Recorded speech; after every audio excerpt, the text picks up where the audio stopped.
Bismillahirrahmanirrahim. Assalamualaikum warahmatullahi wabarakatuh. Alhamdulillahi rabbil alamin. Wassalatu wassalamu ala nabiyyina wa sayyidina Muhammadin wa ala alihi wa sahbihi wa dhurriyyatihi wa ummatihi ila yaumiddin wa ba'd. Saudara-saudariku dimanapun kita semua berada, as-saimin was-saimat, semoga hari ini telah memasuki kita di hari ke-9 Ramadan tahun 1446 Hijrah, bertepatan dengan 9 Maret 2025 Masehi. Semoga kita semua senantiasa dirahmati, diberkahi, dan dibimbing oleh Allah Subhanahu wa Ta'ala dalam menjalani aktivitas kehidupan kita. Dan setidaknya mudah-mudahan seluruh rangkaian ibadah kita, puasa kita, salat kita, tilawah Al-Quran kita diterima oleh Allah Subhanahu wa Ta'ala, yang dengan penerimaan itu semoga Allah berkenan mengabulkan doa-doa kita dan merubah kehidupan kita menjadi lebih baik dari hari-hari sebelumnya. Untuk itu teman-teman sekalian, dalam menjemput rahmat Allah Subhanahu wa Ta'ala, ikhtiar mengoptimalkan semua hal yang bisa kita lakukan dalam menjalani pelatihan Ramadan ini, kita berupaya kembali mengkaji petunjuk Al-Quran dan hadis-hadis Nabi Muhammad SAW, baik itu terkait dengan berbagai amal yang berfungsi meningkatkan ketaatan kita pada Allah Subhanahu wa Ta'ala, khususnya dalam rangkaian hari-hari Ramadan ini. Pun demikian dengan berbagai amal yang dengan itu kita dilatih untuk meninggalkan perkara-perkara yang dilarang. Bila yang pertama meningkatkan taat, maka yang kedua mencoba untuk menjauhi maksiat. Nah, dalam rangka menjauhi maksiat ini penting juga kita mengetahui sumber dari datangnya maksiat ini, seperti apa kemudian maksiat ini bisa hadir dalam kehidupan kita. Nah, salah satunya itu yang menjadi topik pembahasan, dan bagaimana keistimewaan Ramadan yang bisa mengurai itu semua. Teman-teman sekalian, seperti dijelaskan di banyak ayat di dalam Al-Quran, termasuk penjelasan dari Nabi SAW, di antara sumber maksiat yang seringkali muncul dari perilaku, dari diri setiap manusia adalah hasil provokasi setan yang diikuti. Dan iblis telah berjanji, diabadikan pula janji ini dalam Al-Quran sebagai pengingat bagi anak cucu Adam, bahwa ia setelah iri, dengki terhadap Adam alaihissalam dan berupaya menggagalkan misi Adam alaihissalam, bahkan pertama kali ketika kedengkian itu hadir, diwujudkan dalam bentuk menggoda, memprovokasi Adam dan pasangan beliau Hawa alaihissalam untuk bisa gagal dalam menjalankan pesan misi kebaikan yang telah Allah siapkan untuk keduanya saat keduanya berada di dalam surga sebagai tempat atau miniatur sementara sebelum turun ke bumi dalam bertugas sebagai khalifah di muka bumi. Maka di Al-Quran surah kedua Al-Baqarah misalnya di ayat ke-36 Allah menegaskan fa'azallahuma syaitanu anha fa'akhrajahuma mimma kana fi. Setan memplesetkan, setan memprovokasi, menggoda, berusaha menjatuhkan dan menggagalkan tugas mulia Adam alaihissalam itu dalam menjaga perintah Allah Subhanahu wa Ta'ala, mengerjakan perintahnya, menjauhi larangan Allah Subhanahu wa Ta'ala. Maka diplesetkan keduanya, Adam dan Hawa, tergoda, sehingga dengan itu hadirlah kemudian sifat dan sikap yang tidak diperkenankan sebelumnya. Dan tentu itu juga ada hikmahnya. Ya, sekali lagi tentu itu ada hikmahnya, diizinkan demikian nanti untuk memberikan kepada anak cucunya pengingat bahwa beginilah cara setan menggoda, begini provokasinya, begini langkahnya, begini khutwahnya, ya, dijamakkan menjadi khutwat nantinya, yang dengan itu kita bisa mengenal dan menghindarinya. Nah, khusus untuk Ramadan, kajian kali ini ada bagian yang sangat menarik ketika Nabi SAW menyampaikan di dalam keterangan-keterangan hadis beliau, dan kemudian hadis-hadis ini didokumentasikan oleh para ulama-ulama sehingga hadir dalam kitab-kitab hadis. Di Al-Bukhari misalnya nomor hadis 3277.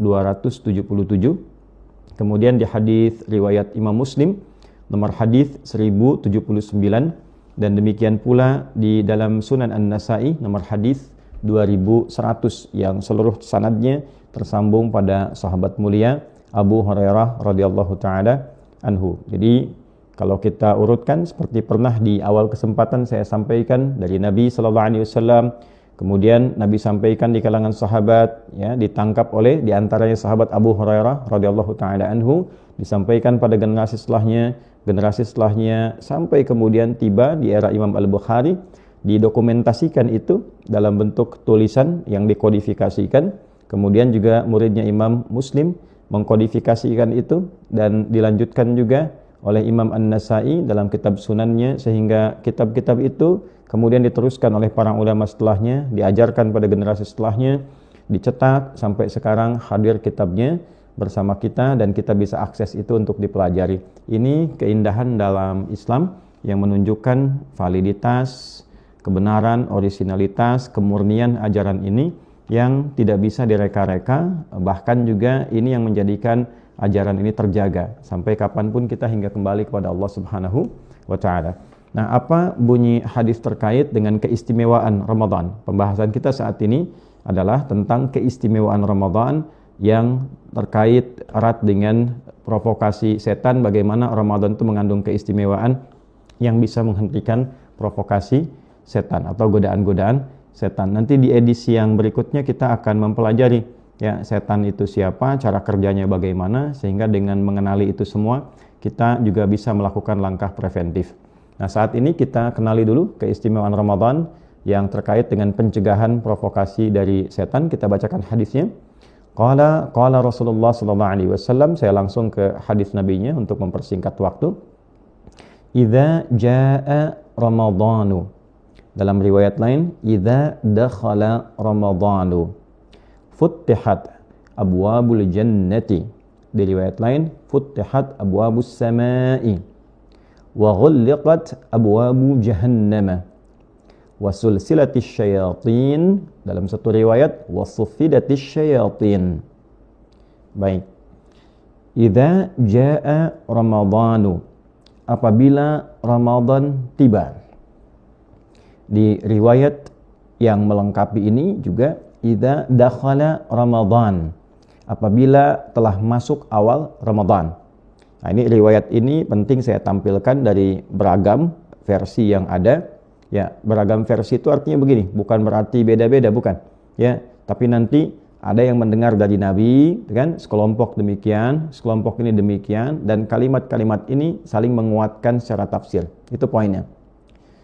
Futtihat abwabul jannati, maka dibukakanlah kemudian pintu-pintu surga di bulan Ramadan.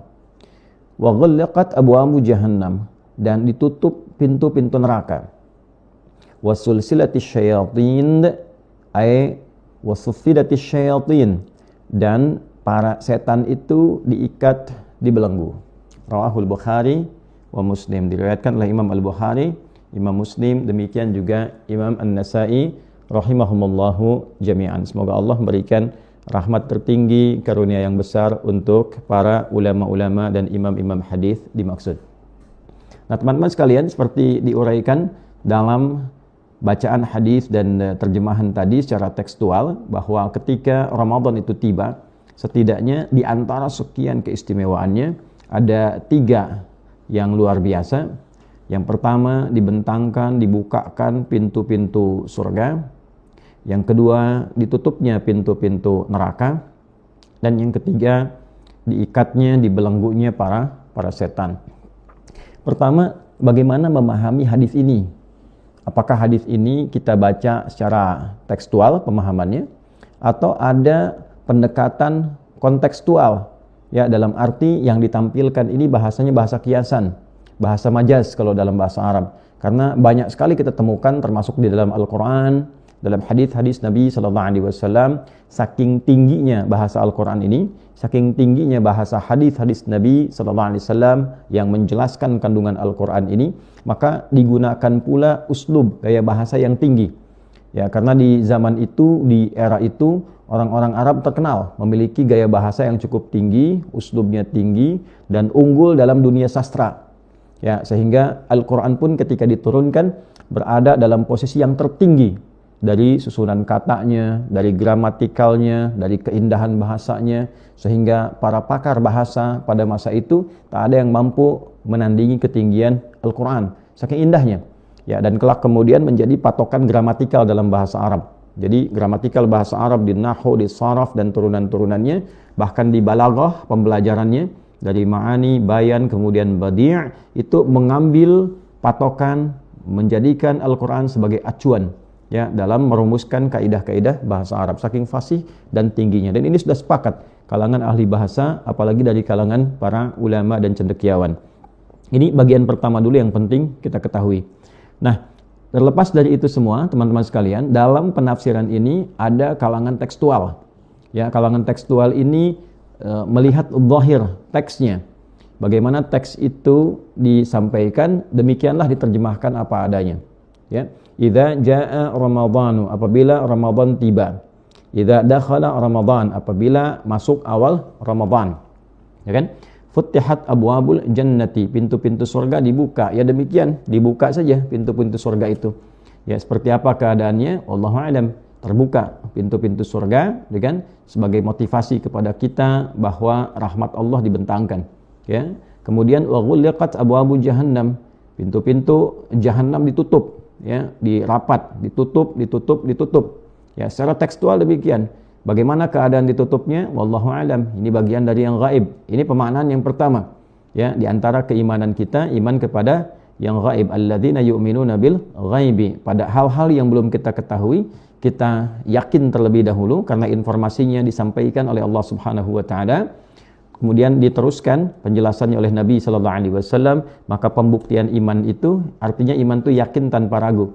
Membuktikan keyakinan dulu karena adanya ilmu, ya. Ilmu yang sampai, informasi yang akurat dari orang terpercaya, sosok paling bagus, paling baik, terkenal juga tidak pernah berdusta, ya, viral di kalangan teman bahkan lawannya, orangnya kredibel, integritasnya tinggi, ya, tidak ada celah untuk meragukannya. Maka dari sini ketika disampaikan informasi dari Nabi sallallahu alaihi wasallam, maka kita yakin tanpa ragu. Nah, yakin tanpa ragu ini bahasa Arabnya disebut dengan iman namanya. Ya, iman dulu karena informasi yang sampai. Keyakinan yang dihasilkan dari pengetahuan otentik yang valid, sehingga dengan itu kita merasa yakin, itu disebut dengan ilmu yakin namanya. Ilmu yakin. Nanti begitu melihat objeknya, itu disebut dengan ainul yakin. Ya, kalau merasakan itu sendiri, itu disebut dengan haqqul yakin. Nah, ada Al-Quran bicara tentang surga, informasinya sampai kepada kita. Ya, kita yakini kebenarannya, walaupun kita belum memasuki, belum melihatnya, itu disebut ilmu yakin. Nanti ketika dihisab, ditampakkan, bahkan dalam sakaratul maut, itu kan, fadkhuli fi ibadi wadkhuli jannati, jiwa-jiwa yang tenang, itu kan, ayo cepat kembali kepadaku, aku ridha dengan amalmu, kau pun ridha dengan pemberianku, masuk golongan hambaku, aku siapkan surga untukmu. Maka dalam sakaratul maut, orang-orang saleh yang baik ditampakkan surga untuknya, diperlihatkan. Ya. Nah, ketika diperlihatkan itu ainul yakin namanya. Ya, Quran surah ke-89 ayat 27 sampai ayat 30. Ketika dimasuki surga itu, nah itu disebut dengan haqqul yakin. Ya, wa ada rabbuna haqqa. Ya, kami telah mendapati apa yang Allah janjikan kepada kami itu haqqa. Ya, benar-benar terjadi, benar-benar kami rasakan. Nah, dalam pemaknaan tekstual yang pertama itu difungsikan fungsi iman untuk memahami teks apa adanya. Jadi ketika Ramadan tiba, pintu surga dibuka, ya, pintu neraka ditutup. Bagaimana keadaan dibuka ataupun ditutup? Wallahu alam keadaannya, tapi kita yakini hal itu terjadi. Wasuffidatis syayatin wasulsilatis syayatin, dua lafaz, dan para setan pun dibelenggu, diikat, ya, ketika Ramadan tiba. Jadi kalangan tekstualis memahami ya diikat, ya betul-betul diikat. Apa adanya kemudian diikat ketika Ramadan tiba. Nah, maka pertanyaannya, mengapa ketika Ramadan itu tiba, Ramadan datang, hadisnya mengatakan dengan terjemahan yang tadi kita ulas, setannya dibelenggu, diikat, tapi masih ada yang maksiat.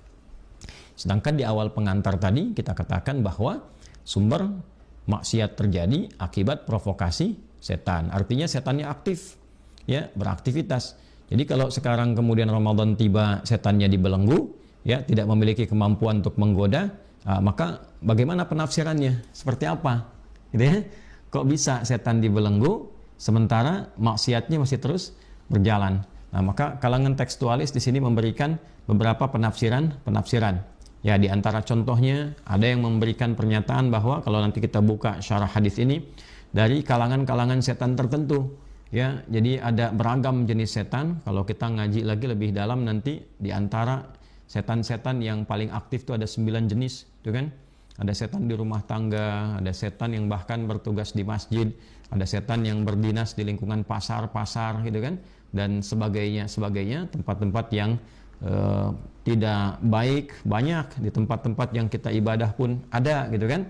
Nah, ada beberapa kalangan-kalangan setan ini yang betul-betul terikat. Di antaranya setan-setan yang berusaha mendengar informasi dari langit, ya, setan-setan yang tidak terbiasa dengan Al-Quran. Karena itu ada yang menafsirkan bahwa ini khusus untuk malam, kalau siang masih ada yang menafsirkan khusus untuk nuzulil Quran. Nah, ini kalangan tekstualis memahami demikian. Ada juga yang menafsirkan seperti ini, karena hadisnya tentang awal Ramadan, idza jaa Ramadan, idza dakhala Ramadan. Nih ada redaksi apabila Ramadan masuk. Maka kalangan tekstualis ada yang menafsirkan, wah ini awal Ramadan.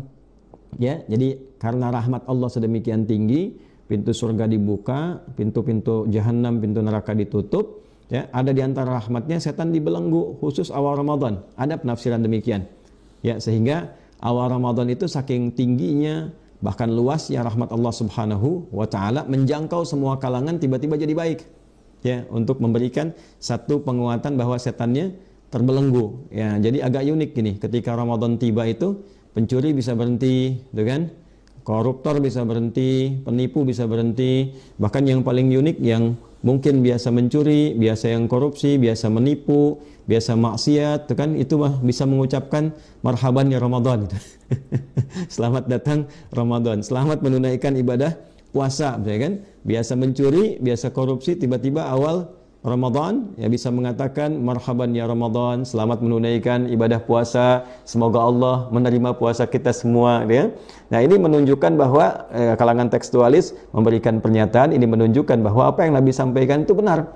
Ya, setannya terkunci itu, ya, terbelenggu di awal Ramadan. Ya, setelah itu wallahu alam mungkin terjadi lagi hal-hal yang tidak diinginkan. Nah, ini gambaran yang pertama, teman-teman sekalian. Kemudian ada gambaran pertengahan. Pertengahan itu tekstual, tapi sedikit memberikan paparan yang lebih mengarah kepada konteks juga. Ya. Yang kedua ini memberikan batas dengan kalimat iman. Saya ulangi dan saya tekankan, memberikan batas dengan kalimat iman lil mu'minin. Karena mengambil satu hikmah dari keterangan di Al-Quran ketika Allah Subhanahu wa ta'ala membuka rangkaian ayat puasa dengan kalimat iman. Di Al-Baqarah ayat 183. Ya ayyuhalladzina amanu kutiba alaikumussyam. Hei orang-orang yang telah menyatakan dirinya beriman kepada Allah, diwajibkan bagi kalian menunaikan puasa Ramadan. Nah, karena dibuka dengan kalimat iman di awalnya, maka ada yang memberikan penafsiran pertengahan antara tekstual dengan yang kontekstual. Apa penafsirannya? Ini berlaku bagi orang-orang yang beriman, yang mau menunaikan puasa dengan benar. Artinya, kalau ada orang yang menunaikan puasa, tapi puasanya tidak benar, tidak diiringi dengan iman, maka tidak berlaku hadis ini. Ya, bukan hadisnya yang tidak benar, maknanya tidak bisa dirasakan karena puasanya tidak dijalani dengan iman. Itu poinnya. Ya, jadi ketika Nabi SAW menjelaskan dalam hadis lain, misalnya di Al-Bukhari nomor hadis yang ke-38, juga nomor hadis yang ke-2014 dari sahabat Abu Hurairah radhiyallahu taala anhu, dari Nabi SAW ketika beliau menyampaikan man shoma ramadhana imanan wahtisaban. Nah, ini ada keselarasan makna di sini. Ya, siapapun yang menunaikan puasa Ramadan dengan keimanan, artinya karena Allah, ya, kalau sudah iman sudah pasti, ya, dia kerjakan karena Allah dan dia hindari maksiat. Karena iman itu tidak akan pernah mengantarkan pada maksiat. Nabi SAW pernah bersabda dalam hadis yang lain, la yasriqul mu'min 'indama yasriqu fahuwa mu'min.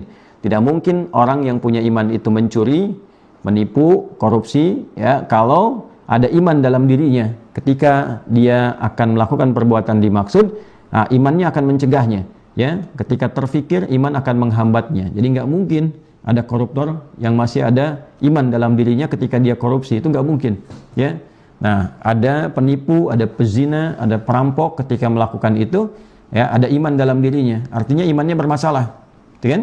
Wahtisaban, dan dia kerjakan ikhlas karena Allah untuk mengevaluasi dirinya.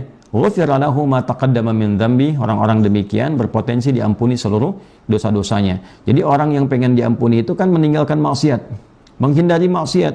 Nah, jalan untuk mendapatkan kekuatan menghindari maksiat itu diantaranya dengan menunaikan puasa. Karena itulah ayat puasa dibuka dengan kata iman. Ya ayyuhalladzina amanu. Di hadis ditafsir dengan iman. Man shoma ramadhana imanan wahtisaba.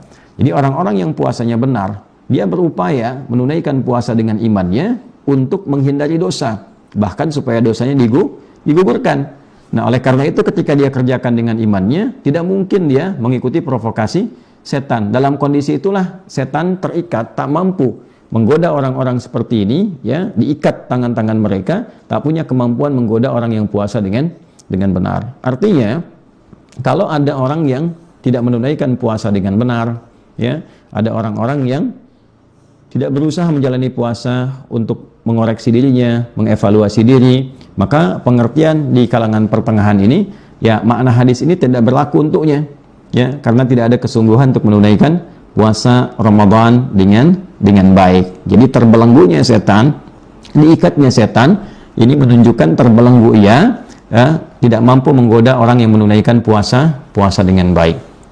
Nah, teman-teman sekalian, pada penafsiran ketiga, nah ini yang kontekstual, yang memahami konteksnya apa ini. Secara lafaz begini, dikaji, oh arahnya ke sini, konteksnya seperti ini. Nah, ini memadukan antara awal dengan yang pertengahan tadi, tapi memberikan pemahaman yang lebih komprehensif. Nah, teman-teman sekalian, ini membahas yang pertama dari fungsi puasa dulu.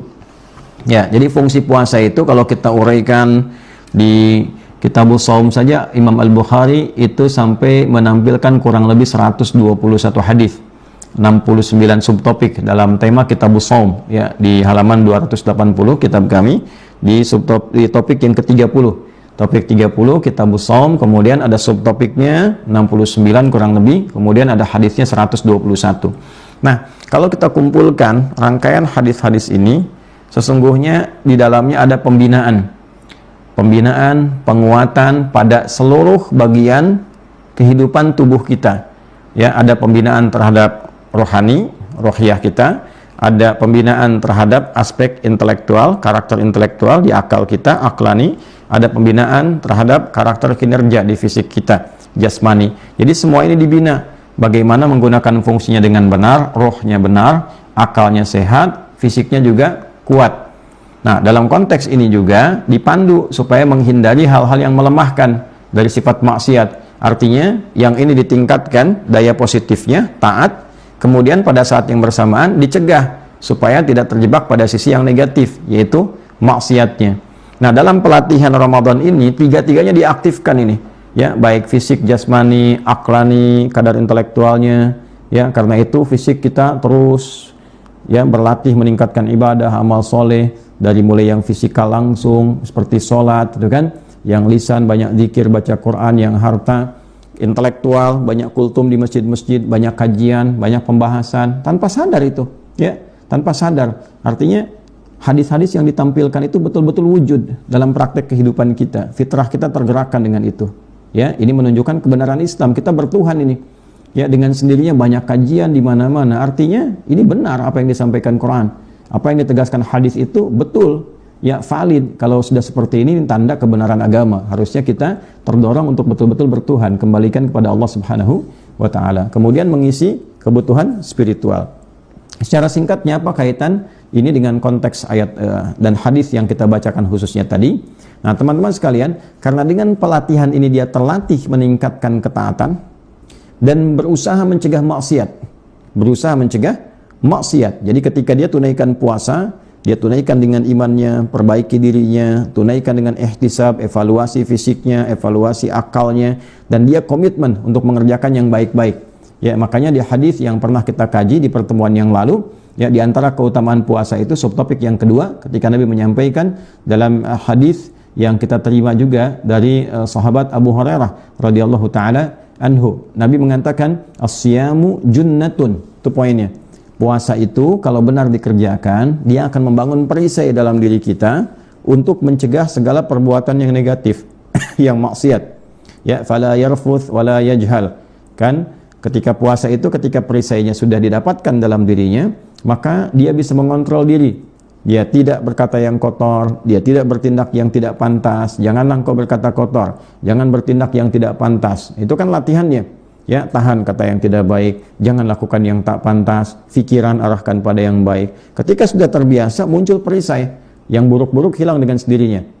Ya, wa inni imru'un qatalahu aw syatamahu falyaqul inni shaimun. Kalau ada yang provokasi, nah ini poinnya. Kalau ada yang provokasi, setan provokasi dalam bentuk yang tak tampak, jin. Makanya ada tafsir maradatul jin, jin-jin yang menyimpang, gitu kan? Jin-jin yang punya karakter buruk, auranya negatif, ya. Nah, ada juga yang tampak, annas, ya, manusia lain yang provokasi, minal jinnati wan nas. Ada dalam bentuk manusia yang provokasi, ada yang dalam bentuk tak tampak, menggoda dalam jiwa kita, ya. Falyaqul inni shaimun, maka katakan pada dirimu saya sedang puasa. Katakan saya sedang puasa, artinya dia coba lawan itu, jangan ikuti, jauhi, ya kan? Kemudian pertahankan kebaikannya.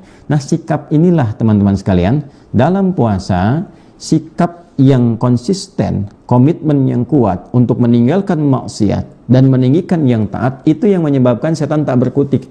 Ya, jadi pemahaman kontekstual di sini pada bagian yang ketiga adalah ketika seorang yang puasa komitmen mengerjakan aturan puasa dengan benar, dia jauhi yang tak baik, maksiat, dia kerjakan yang baik, taat. Nah, sikap inilah yang menjadikan setan terbelenggu. Jadi seakan-akan setannya terikat dengan amalan orang puasa ini, dengan komitmennya. Nah, itu pemahaman yang kontekstual. Ya, dengan dia meningkatkan taat itu dan mengikat setan dengan amal solehnya, tidak mengikuti provokasinya untuk berbuat maksiat, provokasi setan tadi, ya, dia tidak ikuti, maksiat kemudian dia jauhi, taat dia tingkatkan, maka terbukalah peluang pintu-pintu surga untuknya. Nah, ini pemahaman kontekstual yang ketiga tadi yang saya sampaikan. Maka pintu surga kan ada 8 ya, yang diurai kemudian oleh Nabi SAW, dijelaskan kepada kita juga bagaimana 8 pintu ini tingkatannya kan semua amal soleh. Ya, karena itu kalimat surga pertama yang ditampilkan dalam Al-Quran sandingannya amal soleh. Al-Baqarah ayat 25, وَبَشِّرِ الَّذِينَ آمَنُوا وَعَمِلُوا الصَّالِحَاتِ أَنَّ لَهُمْ جَنَّاتٍ تَجْرِي مِنْ تَحْتِهَا الْأَنْهَارِ. Kan? Muhammad SAW berikan kabar gembira pada orang-orang yang beriman, iman lagi tuh, yang dia membuktikan imannya dengan amal soleh. Makanya seringkali di Al-Quran kalimat iman bersanding dengan amal soleh. Ya, kalimat iman pertama di Al-Baqarah ayat 3 sandingannya dengan salat, alladzina yu'minuna bil ghaib wa yuqimunas shalah. Di sini bab puasa, kalimat iman sandingan amal solehnya dengan puasa. Ya ayyuhalladzina amanu kutiba alaikumus shiyam, kan? Ada yang dengan akhlak. Ya ayyuhalladzina amanu aufu bil uqud, tepati janji. Ya, ada babnya mengontrol lisan. Ya ayyuhalladzina amanu la yasraq qaumin qaum. Hai orang-orang beriman, jangan saling mencela. La yaghtab ba'dukum ba'dha, jangan bikin hoax. Itu semua amal soleh. Ya, ketika iman itu mendorong pada perbuatan amal soleh, artinya yang salah akan ditekan. Setan datang dengan salah, dijauhi oleh kita, tidak diikuti. Kita tingkatkan yang solehnya, yang taat dinaikkan, yang maksiat diturunkan. Nah, itulah kemudian yang menjadikan setan terbelenggu. Kemudian pintu-pintu surga berdasar amal soleh ini terbuka. Ya, karena itu nanti dalam hadis kan sangat viral. Ya, di hadis-hadis tentang puasa saja ada pintu khusus bagi orang puasa, amal solehnya. Namanya kan ar-rayyan. Ya, kalau kita ngaji nanti kitab shaum kita akan temukan ya bab ar-rayyan, ya, bab pintu khusus untuk orang puasa namanya ar-rayyan. Inna fil jannati baban yuqalu ar-rayyan. Kata Nabi sallallahu alaihi wasallam, di dalam surga nanti ada pintu khusus disebut namanya ar-rayyan, la yadkhuluhu illa shaimun, ya. Tidak akan masuk lewat pintu ini kecuali ahli puasa. Fanadal munadi atau kama qala sallallahu alaihi wasallam, aina shaimun, aina shaimun. Maka penjaga pintunya kemudian mulai memanggil di yaumil hisab, mana ahli puasa, mana ahli puasa. Fa idza dakhaluhu ughliqa. Maka ketika sudah masuk ahli puasa ini ditutup pintunya. Ya, ada lagi babus shalah, pintu orang salat. Ada babus sedekah, pintu orang sedekah, ya kan? Sampai sahabat Sayyidina Abu Bakar Siddiq radhiyallahu taala anhu bertanya pada Nabi sallallahu alaihi wasallam, "Ya Rasulullah, apakah ada yang dipanggil lewat beragam pintu-pintu itu, semua pintu itu?" Nabi kemudian mendoakan, aku bermohon pada Allah, kau bermohon supaya mudah-mudahan kau termasuk ada yang di dalamnya. Artinya ada orang-orang dipanggil lewat pintu-pintu itu, saking banyaknya amal solehnya. Dari situlah kemudian beliau Sayyidina Abu Bakar Siddiq radhiyallahu taala anhu membuat kurikulum amal soleh. Dalam sehari salat, dalam sehari ada baca Al-Quran, dalam sehari sedekah, diurutkan berdasar pintu itu. Itu manajemen kehidupan tuh. Bisa dalam sehari kita mau pintu surga yang mana ketika pulang. Kita kan gunakan akal juga. Jangan gunakan pendekatan-pendekatan yang tidak tepat. Kita kan yakin dengan iman akan pulang, meninggal, pindah tempat, gitu kan? Sehingga tidak ada istilah-istilah yang aneh-aneh lah. Misalnya, ini tafsir eskatologis nih ini masa lalu, masa kekinian tuh beda penafsiran. Mesti maju. Iya, maju di dunia. Setelah meninggalkan dunia kan lebih maju lagi. Maju ke akhirat lagi. Artinya apa? Pemahamannya menyeluruh. Orang cerdas itu berpikir karena dia tahu dengan informasi yang valid akan mendiami tempat ini, tempat ini, tempat ini. Maka dia siapkan bekal. Nah, sekarang di dunia, setelah meninggal mau kemana? Berita baiknya di Al-Quran kita dikabari, kalau meninggal nanti transit di alam kubur, persiapan bekalnya begini, kan? Kalau tidak yakin, silahkan tanggung resikonya. Kalau yakin, kerjakan amalannya. Kan tidak ada ruginya kita kerjakan amal, kan meninggal juga. Kalau misalnya orang-orang mengatakan tidak terjadi, tidak ada ruginya. Dunia kita kerjakan, untuk alam kubur kita cari bekal, kan? Akhirat juga demikian. Setelah selesai dunia, waiting roomnya di barzah alam kubur, pindah ke akhirat, kan? Maka apa bekalnya? Apa yang kita siapkan? Nah, kita punya kebahagiaan, bersyukur kita, keterangannya jelas. Kalau kau meninggal begini, urutannya begini, dikubur begini, dibangkitkan begini, ayatnya jelas sekali. Tidak ada yang sejelas Quran mengurutkan itu. Dan mustahil ada yang bisa meruntutkan itu dengan jelas, presisi tinggi, kecuali Allah yang menciptakan itu semua, Tuhan yang hak. Kalau bukan Tuhan nggak bisa jabarkan itu. Sosok Nabi Muhammad SAW, bukan Tuhan, nggak mungkin bisa menjelaskan itu semua. Belum pernah kemudian ada satu hal yang terjadi pada diri beliau mendapatkan pengetahuan ini dan itu, tercatat dalam sejarah. Dalam sejarah beliau nggak pernah belajar, nggak pernah masuk sekolah, nggak ada guru, nggak ada kesempatan belajar membaca, tiba-tiba bisa menyampaikan semua informasi ini. Wa ma yantiqu 'anil hawa in huwa illa wahyu yuha, dan in huwa illa wahyu yuha. Ini wahyu semua. Wahyu itu artinya apa? Beritanya sumbernya dari Allah disampaikan, bukan kebenaran ajaran Islam. Jadi balik lagi, gambaran pintu-pintu surga itu dibuka, maksudnya orang puasa ini kan meningkatkan amal. Terbukalah dengan amalan ini, bekal dia pulang mau ngambil yang mana, sehingga terbuka peluang pintu surga. Mau cukup puasa aja, ya sudah arroyan. Saat puasa mau sedekah, ada peluang dipanggil oleh bab sedekah. Saat puasa meningkatkan sholat, ada peluang dipanggil juga oleh pintu as-shalah. Jadi ketika di surga kemudian, dengan izin Allah, dengan rahmatnya kita diberikan kesempatan masuk, pintu-pintu semuanya manggil. Yang jaga manggil semua. Mana nih si fulan, mana ahli puasa, mana ahli sholat, manggil semua itu, dipanggil dari semua pintu. Jadi terangkai semua, keterangan nabinya ada, ayatnya ada, hadisnya ada, nyambung untuk keseluruhannya, tersinergi. Ini menunjukkan kebenaran risalah Nabi Muhammad SAW. Kemudian wa ghallaqat abwabu jahannam, pintu-pintu neraka tertutup bagi dia, tertutup. Kenapa? Karena saat puasa dia berlatih meninggalkan maksiat. Oleh karena itu peluang pintu jahanam tertutup, pintu neraka tertutup, enggak ada maksiatnya, bagaimana mau dibuka untuknya? Nah, ini pemahaman secara kontekstualnya. Jadi intinya apa? Hadis ini mengajak kepada kita, ayo perbaiki diri, evaluasi diri. Kita ini akan meninggal. Dunia ini tempatnya sementara. Dunia ini tempat yang sementara, tempat meninggal.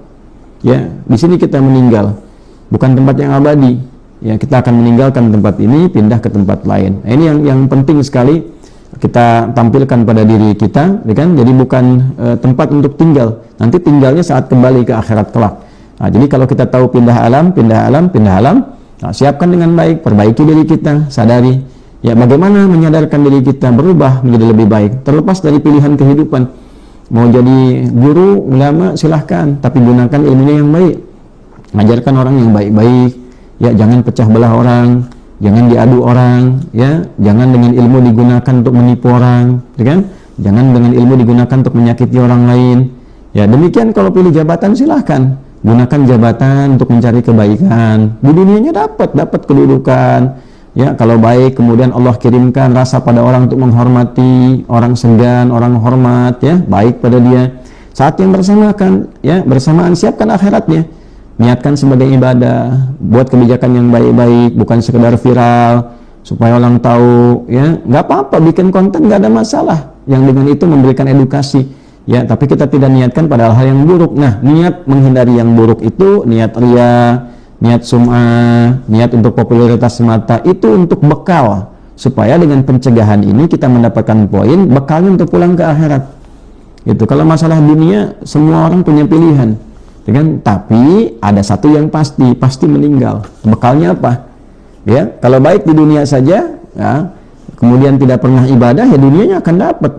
Dunia akan dapat. Wa qadimna ila ma 'amilu min amalin faja'alnahu haba'an manthura. Sudah ada ayatnya, tuntas sekali. Ya, jadi kalau ada bahkan yang tidak bertuhan tapi dunianya baik, dari dulu sudah ada.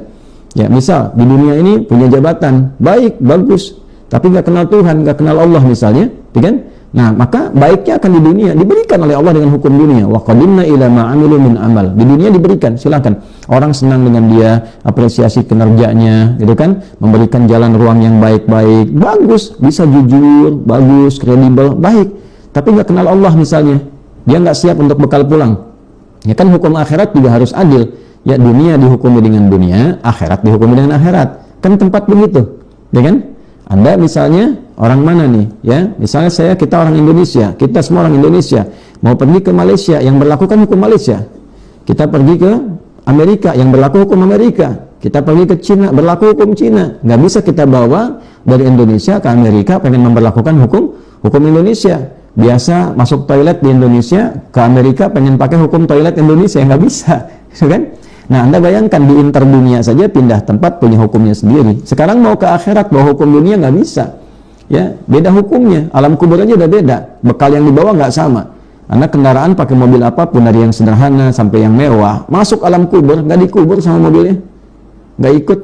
Ya, karena alamnya sudah beda, dimensinya sudah lain. Pertanyaan besarnya adalah apa yang sudah disiapkan kalau nanti meninggalkan dunia? Nah, ini kan poinnya keyakinan. Itulah sebabnya kenapa kita sholat, kenapa kita puasa, kenapa kita ibadah. Ini semua melatih kita berintegritas dengan baik saat hidup di dunia. Sehingga nanti ketika punya jabatan, punya ilmu, punya harta, silahkan harta sekaya-kayanya, sebaik-baiknya. Nah, dengan ibadah itu diniatkan karena Allah, jadi bekal lah untuk pulang. Itu yang sering kita sebut dengan pahala, ya kan? Nah, jadi kalau beragamanya benar, itu dunianya pasti baik. Namanya hasanah. Hasanah itu kan perbuatan baik. Jadi nggak mungkin ada orang beragama nggak baik. Ya, makanya kalau ada orang mengaku Muslim, dia punya ilmu, pintar, punya dititipkan kedudukan, jabatan, kan, dititipkan harta, tapi perbuatannya nggak baik, itu juga celak bagi agamanya. Makanya termasuk ancaman yang tinggi pada orang-orang yang titipkan kelebihan, ya, dan dia Muslim, tapi dengan kelebihan itu dia berbuat kerusakan. Itu ancamannya tinggi sekali. Ya, kenapa? Karena bisa menjadi fitnah untuk agamanya. Ya, sehingga orang nanti salah kesimpulan. Wah, udahlah, nggak usah yang Muslim, ya kan? Oh, yang Muslim nggak benar misalnya kan? Islam ternyata nggak baik juga. Nah, salah kesimpulan.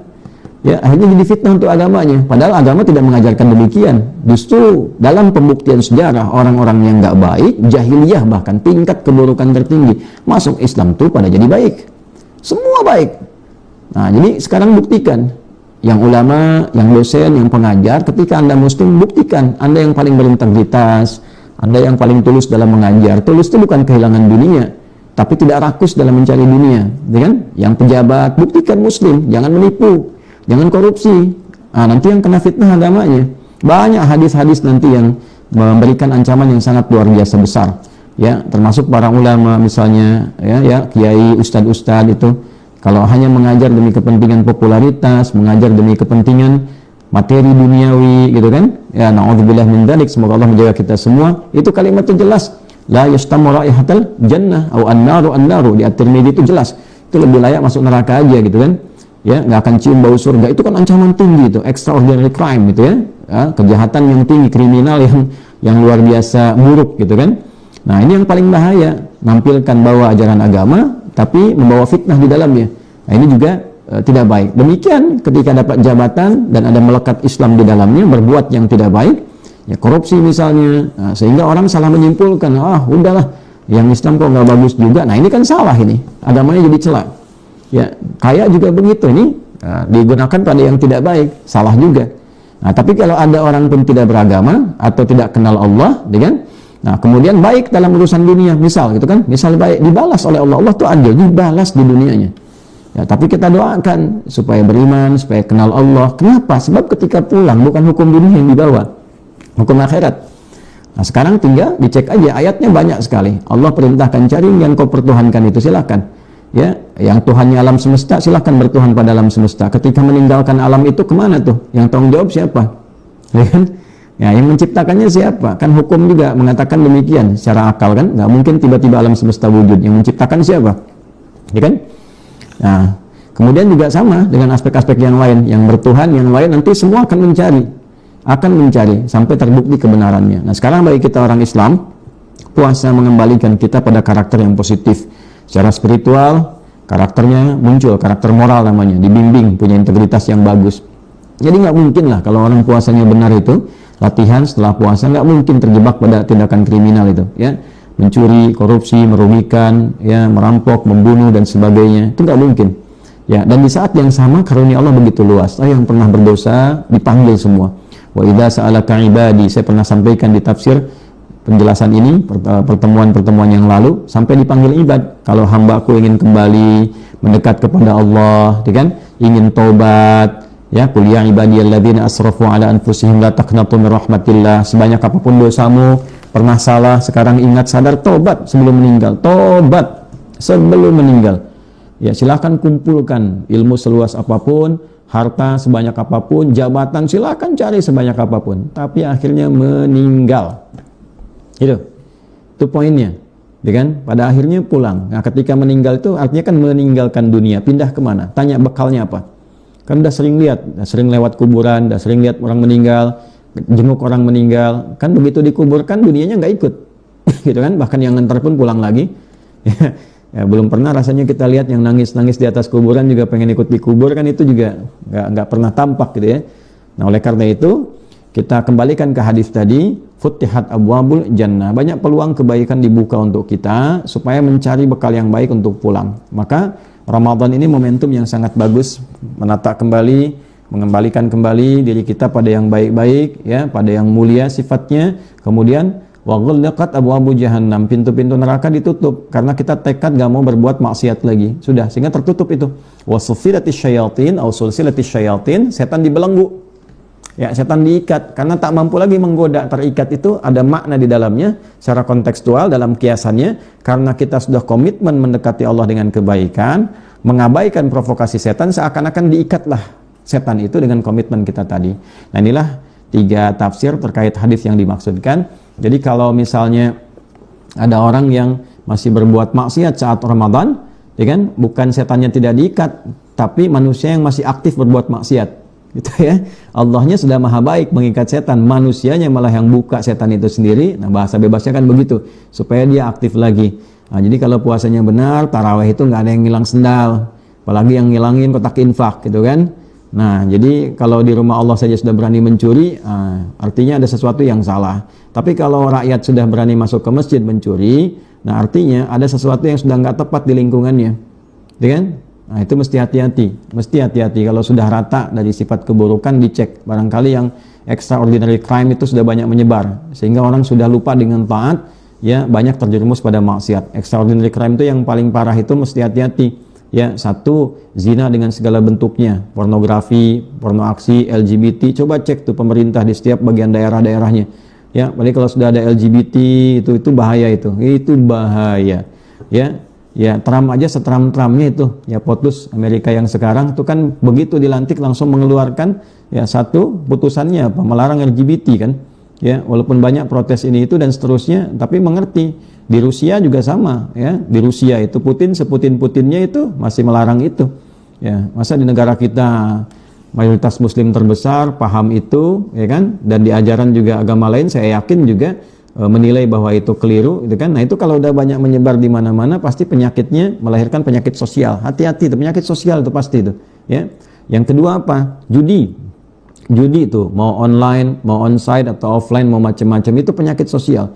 Nah, sekarang pun harusnya dilihat tuh. Ya, saya juga heran juga ini. Ini kajian-kajian Islami, komennya banyak tuh, komen-komen buzzer yang judi itu masuk itu. Kok bisa ya? Nah, kan gampang itu patroli-patroli kepolisian cyber itu. Ya, telusuri aja itu, masa nggak bisa ditangkap gitu kan? Ya, ini kan lagi ceramah agama. Ada juga yang bagus konten-konten yang lain. Tiba-tiba komen-komen judi itu masuk tuh. Ya, kampanye-kampanye judi itu kan bisa ditelusuri. Sistem kita kan udah canggih, masa nggak bisa ditangkap itu? Ya, hari ini ceramah, dihilangin satu, muncul yang lain. Besok ada lagi. Kan ada patroli itu. Ya, alat sadapnya sudah bagus, ya, alat untuk melacaknya sudah hebat, nggak mungkin ketahuan itu. Nah, kalau nggak ditertibkan penyakit sosial nanti, ujung-ujungnya rusak masyarakatnya, rusak, pasti rusak itu. Judi itu candu. Nanti kalau sudah seperti itu pengen minjam, muncul pinjol, nyambung lagi ke situ, ya. Nah, ini yang paling bahaya tuh, nanti terikat dengan utang, lama-lama apa? Penyakit sosial muncul. Orang nyuri beras, orang nyuri ini hanya untuk judi, bahaya. Ya, terjebak di situ, rumah tangga nanti rusak tuh. Ya, ada yang istri bakar suaminya, ada yang suami nembak, ada anak bunuh ibunya dan sebagainya. Itu terjadi apa? Ini hal di antara tiga ini. Ya, yang pertama tadi saya sampaikan pornografi dan turunannya, pornografi, porno aksi, LGBT, zina namanya, fahsya namanya ya.